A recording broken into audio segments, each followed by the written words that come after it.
یہ اس دور کی بات ہے جب فرعون اپنی طاقت اور بادشاہت کے عروج پر تھا۔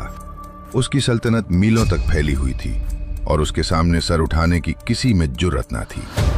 بنی اسرائیل غلامی کی زنجیروں میں جکڑے ہوئے تھے اور وہ ان پر ظلم و ستم کے پہاڑ توڑ رہا تھا۔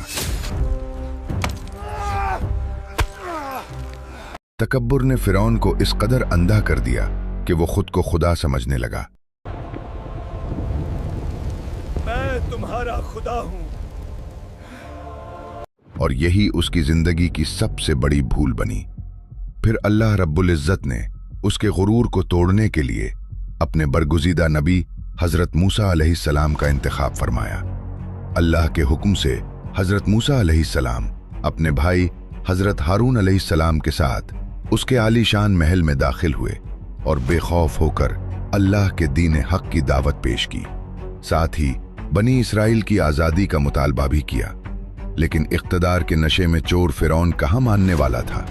اس نے حق کو جھٹلاتے ہوئے حضرت موسیٰ علیہ السلام کا مذاق اڑایا اور للکارتے ہوئے کہا، اگر تم واقعی نبی ہو تو اپنی سچائی کی کوئی نشانی دکھاؤ۔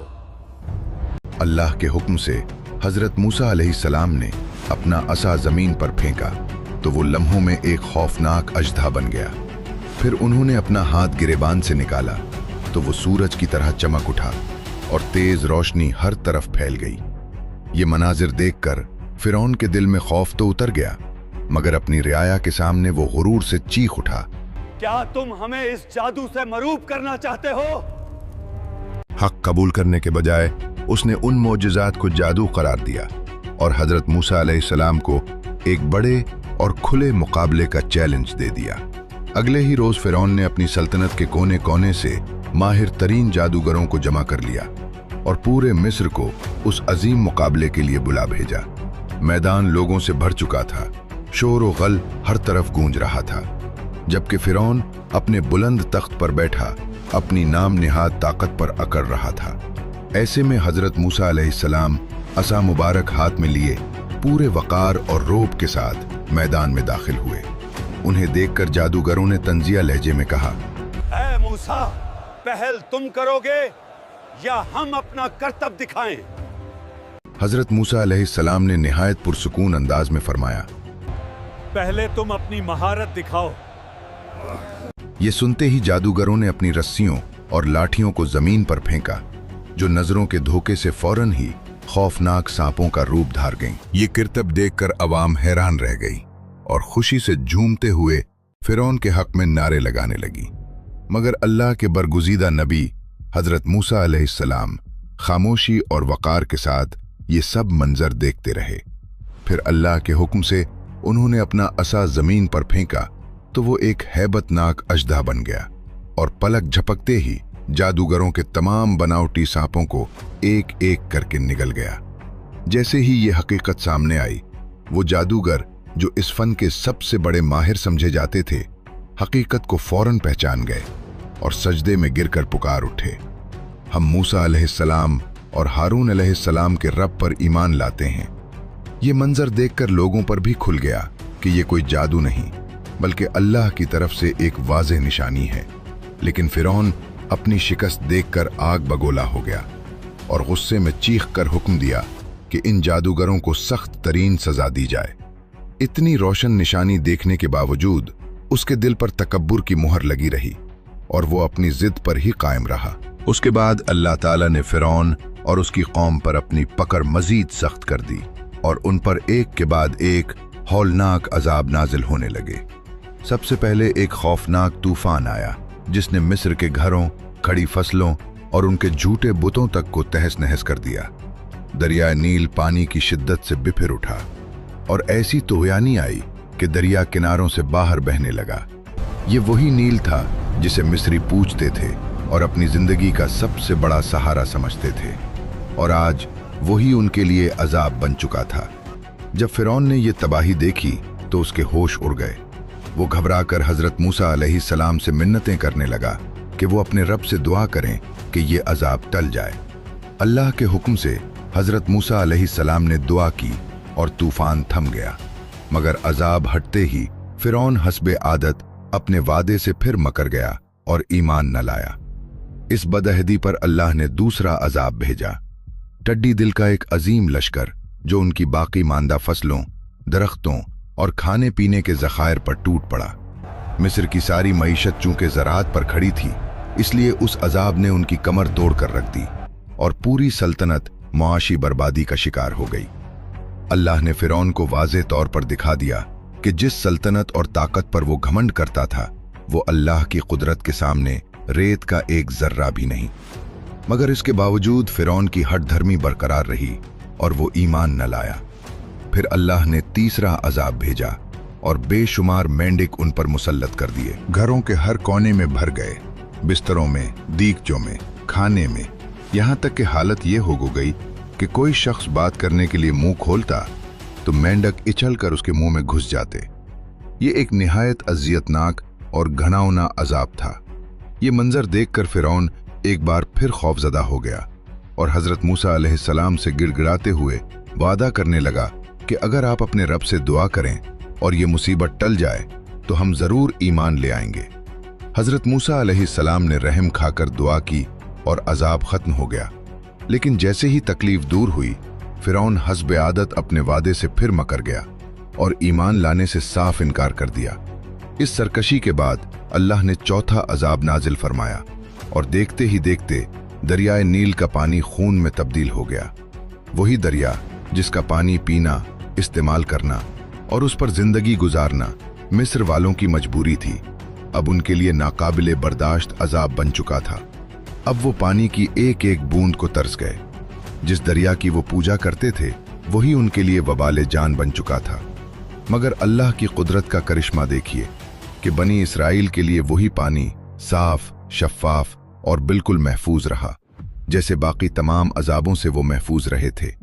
फिर अल्लाह ने पांचवां अजाब नाजिल फरमाया और शदीद कहत साली ने पूरे मिस्र को अपनी लपेट में ले लिया। कई साल तक बारिश ना हुई, फसलें सूख गईं, जमीन बंजर हो गई और हर तरफ भूख, मायूसी और हाहाकार मच गई।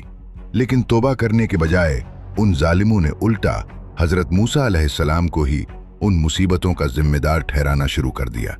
उसके बाद अल्लाह ने एक और अजाब भेजा कहत के दिनों के लिए। जो थोड़ा बहुत गल्ला उन्होंने जखीरा किया था, अल्लाह ने उसमें जुएं और कीड़े पैदा कर दिए। उन कीड़ों ने अनाज, गोदामों और जखायर को उस बुरी तरह खा डाला कि एक दाना तक बाकी न छोड़ा। खुराक खत्म होने लगी तो जानवर भी भूख से मरने लगे। लेकिन उसके बावजूद फिरौन और उसके पैरोकारों की आंखें न खुली और वो अपनी जिद और अंधी तकलीद पर कायम रहे। जब हुज्जत पूरी हो गई तो अल्लाह ताला ने हजरत मूसा अलैहिस्सलाम को हुक्म दिया कि मेरे बंदों को लेकर रातों रात यहां से निकल जाओ, क्योंकि फिरौन और उसका लश्कर जरूर तुम्हारा पीछा करेगा। चुनाचे हजरत मूसा अलैहिस्सलाम ने बनी इसराइल को जमा किया तो उन्हें हजरत यूसुफ अलैहिस्सलाम की वो वसीयत याद आ गई कि जब तुम मिस्र से निकलो तो मेरी मैयत भी अपने साथ ले जाना। हजरत मूसा अलैहिस्सलाम ने इरादा किया कि मैं उनके जसद मुबारक को लिए बगैर हरगिज रवाना नहीं हूंगा। मगर सदियों गुजर जाने के बायस किसी को मालूम ही नहीं था कि आप अलैहिस्सलाम कहाँ मदफून हैं। तब किसी ने बताया कि बनी इसराइल में एक निहायत बूढ़ी औरत है जो उस राज से वाकिफ है। हजरत मूसा अलैहिस्सलाम फौरन उस ज़ईफ औरत के पास पहुंचे और कब्र का पता पूछा तो उसने एक अजीब व गरीब शर्त रख दी। उसने कहा, मैं कब्र उसी वक्त बताऊंगी जब मुझे जन्नत में आपकी रफाकत मिलेगी। ये सुनकर हजरत मूसा अलैहिस्सलाम लम्हा भर के लिए हैरान रह गए और अभी वो सोच ही रहे थे कि उसी लम्हे अल्लाह की तरफ से वही नाजिल हुई कि उस औरत की शर्त कबूल कर ली जाए। चुनाचे वो खातून हजरत मूसा अलैहिस्सलाम को एक कदीम कुएं के पास ले गई और बताया कि हजरत यूसुफ अलैहिस्सलाम का ताबूत यही दफन है। बनी इसराइल ने मिलकर कुएं का तमाम पानी निकाला और जब तह तक पहुंचे तो वहां से ताबूत मुबारक बरामद हुआ। यूं उस अजीम अमानत को अपने साथ लेकर वो मिस्र से रवाना हो गए। जब ये खबर फिरौन तक पहुंची कि हजरत मूसा अलैहिस्सलाम बनी इसराइल को लेकर निकल चुके हैं तो वो गुस्से से बिफिर गया। उसने फौरन एक अजीम लश्कर तैयार किया और पूरी कुव्वत के साथ उनके ताक़ुब में रवाना हो गया। इधर हजरत मूसा अलैहिस्सलाम अपनी कौम को लेकर आगे बढ़ रहे थे कि अचानक उनके सामने ठाठे मारता हुआ समंदर आ गया। और पीछे मौत बनकर उन पर टूट पड़ता फिरौन का अजीम लश्कर। ये मंजर देखकर बनी इसराइल घबरा गए, खौफ से कपकपा उठे और लरसती आवाजों में कहने लगे, ए मूसा, आपने तो हमें फंसवा दिया, अब फिरौन हमें कभी नहीं छोड़ेगा। लेकिन हजरत मूसा अलैहिस्सलाम का अल्लाह पर यकीन पहाड़ की तरह मजबूत और गैर मुतजलजिल था। उन्होंने फरमाया, हरगिज नहीं, मेरा रब मेरे साथ है, वो जरूर कोई रास्ता निकालेगा। इसी लम्हे अल्लाह ने हजरत मूसा अलैहिस्सलाम को हुक्म दिया कि अपना असा समंदर पर मारे। जैसे ही उन्होंने असा मारा, कुदरत का अजीम मोजज़ा जाहिर हुआ। समंदर फटकर 2 हिस्सों में बट गया और पानी दीवारों की तरह सीधा खड़ा हो गया। बनी इसराइल ये मंजर देखकर हैरान रह गए और फौरन उस खुश्क रास्ते से गुजरने लगे। इधर फिरौन ने भी गुरूर में आकर अपनी फौज को समंदर में दाखिल होने का हुक्म दे दिया। उसे ज़म था कि वो भी पार हो जाएगा, लेकिन जैसे ही बनी इसराइल का आखिरी शख्स दूसरी तरफ पहुंचा, समंदर दोबारा अपनी असल हालत में आने लगा। जब फिरौन ने पानी को लहरों की सूरत में अपने ऊपर गिरता देखा तो उसे यकीन हो गया कि मौत सामने खड़ी है। वो घबरा कर चीखने लगा, मैं मूसा के रब पर ईमान लाता हूं। मगर अब बहुत देर हो चुकी थी, तौबा का वक्त खत्म हो चुका था और वो अपने तकब्बुर के साथ समंदर की लहरों में गर्क हो गया। फिरौन, तुम नादानों जैसी बातें कर रहे हो, शिर्क करने वाले तो यकीनन बर्बाद होने वाले हैं। फिरौन के अंजाम के बाद जब बनी इसराइल आगे बढ़े तो उन्होंने हैरानकुन मुतालबा कर दिया और हजरत मूसा अलैहिस्सलाम से कहने लगे, ए मूसा, हमारे लिए भी कोई ऐसा बुत बना दे। उन्होंने कहा, जिसकी हम इबादत कर सकें। ये सुनकर हजरत मूसा अलैहिस्सलाम शदीद रंजीदा हुए और फरमाया, तुम नादानों जैसी बातें कर रहे हो, शिर्क करने वाले तो यकीनन बर्बाद होने वाले हैं। इसके बाद हजरत मूसा अलैहिस्सलाम बनी इसराइल को लेकर यरूशलेम की सिमत बढ़ने लगे, मगर अल्लाह ताला ने हुक्म फरमाया कि पहले कोहे तूर पर आएं ताकि उन्हें तौरात अता की जाए, जो बनी इसराइल के लिए हिदायत का सरचश्मा बनेगी। चुनाचे हजरत मूसा अलैहिस्सलाम अपने भाई हजरत हारून अलैहिस्सलाम को कौम की निगरानी सौंपकर कोहे तूर की तरफ रवाना हुए। जब वो वहां पहुंचे तो तजल्लियात इलाही से पूरा पहाड़ नूर में नहा गया और अल्लाह ताला ने हजरत मूसा अलैहिस्सलाम से कलाम फरमाया। इस हम कलामी की लज्जत ने उनके दिल में दीदार इलाही की शदीद ख्वाहिश पैदा कर दी। उन्होंने अर्ज की, ए मेरे रब, मैं तुझे देखना चाहता हूं। अल्लाह ने फरमाया, ए मूसा, तुम मुझे हरगिज नहीं देख सकते। हाँ, उस पहाड़ की तरफ देखो, अगर ये अपनी जगह कायम रहा तो तुम मुझे देख सकोगे। जैसे ही अल्लाह ने पहाड़ पर अपनी तजल्ली डाली, पहाड़ रेजा रेजा हो गया और हजरत मूसा अलैहिस्सलाम बेहोश होकर जमीन पर गिर पड़े। जब उन्हें होश आया तो बेख्तियार पुकार उठे, तू पाक है, मैं तेरी बारगाह में तौबा करता हूं और मैं सबसे पहले ईमान लाने वाला हूं। इसके बाद हजरत मूसा अलैहिस्सलाम 40 दिन और 40 रातें कोहे तौर पर एतिकाफ में रहे, जहां वो अपने रब से हम कलाम होते रहे। इसी मुद्दत के दौरान अल्लाह ताला ने उन्हें तौरात अता की, जो पत्थर की तख्तियों पर कंदा थी और जिसमें 10 अहकामात दर्ज थे। जब हजरत मूसा अलैहिस्सलाम ये मुकद्दस तख्तियां लेकर अपनी कौम के पास वापस पहुंचे तो वो दंग रह गए कि बनी इसराइल एक सोने के बछड़े की पूजा कर रहे हैं। गुस्से और जलाल के आलम में उन्होंने तख्तियां जमीन पर रख दी और अपने भाई हजरत हारून अलैहिस्सलाम के दाढ़ी और सर के बाल पकड़कर उन्हें खींचने लगे। मगर जल्द ही वो समझ गए कि इस फितने में हजरत हारून अलैहिस्सलाम का कोई कसूर नहीं। असल में सामरी नामी एक शख्स ने हजरत मूसा अलैहिस्सलाम की गैर मौजूदगी का फायदा उठाया। लोगों से सोना और जेवरात जमा करके एक बछड़े का मुजस्समा बना दिया और धोखे से कहा, यही तुम्हारा और मूसा का खुदा है। उसने बछड़े को इस तरह बनाया कि हवा उसके अंदर से गुजरती तो अजीब आवाज निकलती, जिसे देखकर जाहिल लोग उसे जिंदा समझकर उसकी इबादत करने लगे। हजरत हारून अलैहिस्सलाम ने उन्हें बार बार समझाया, ए मेरी कौम, तुम फितने में डाल दिए गए हो, तुम्हारा रब तो रहमान है, मेरी पैरवी करो। मगर वो हठ धर्मी पर कायम रहे और कहा, जब तक मूसा वापस नहीं आते हम इसी की इबादत करेंगे। हजरत मूसा अलैहिस्सलाम ने वापस आते ही अपनी कौम को शदीद डांटा कि तुमने मेरे बाद इंतहाई बुरा रवैया इख्तियार किया।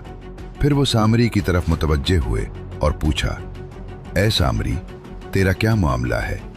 तुमने ऐसा क्यों किया? सामरी ने चालाकी से जवाब दिया, मैंने वो चीज देखी जो दूसरों ने नहीं देखी। मैंने फरिश्ते के कदमों की मिट्टी की एक मुट्ठी उठाई और उसे बिछड़े में डाल दिया। ये सुनकर हजरत मूसा अलैहिस्सलाम का गजब भड़क उठा और उन्होंने फरमाया, जा, अब दुनिया की जिंदगी में तेरी यही सजा है कि तू लोगों से कहता फिरेगा मुझे हाथ ना लगाओ, और आखिरत में तेरे लिए वो अजाब है जो कभी टलेगा नहीं। और अब जरा अपने उस झूठे माबूद को देख जिसकी पूजा पर तू जमकर बैठा था। हम उसे जलाकर राख करेंगे और समंदर में बहा देंगे। चुनाचे हजरत मूसा अलैहिस्सलाम ने उस बिछड़े को आग में डालकर जलाया, उसे रेजा रेजा करके राख बना दिया और समंदर की मौजों के हवाले कर दिया। फिर अल्लाह का हुक्म नाजिल हुआ कि अपनी जानें देकर तौबा करो। यूं जुर्म करने वालों को उनके गुनाहों की सजा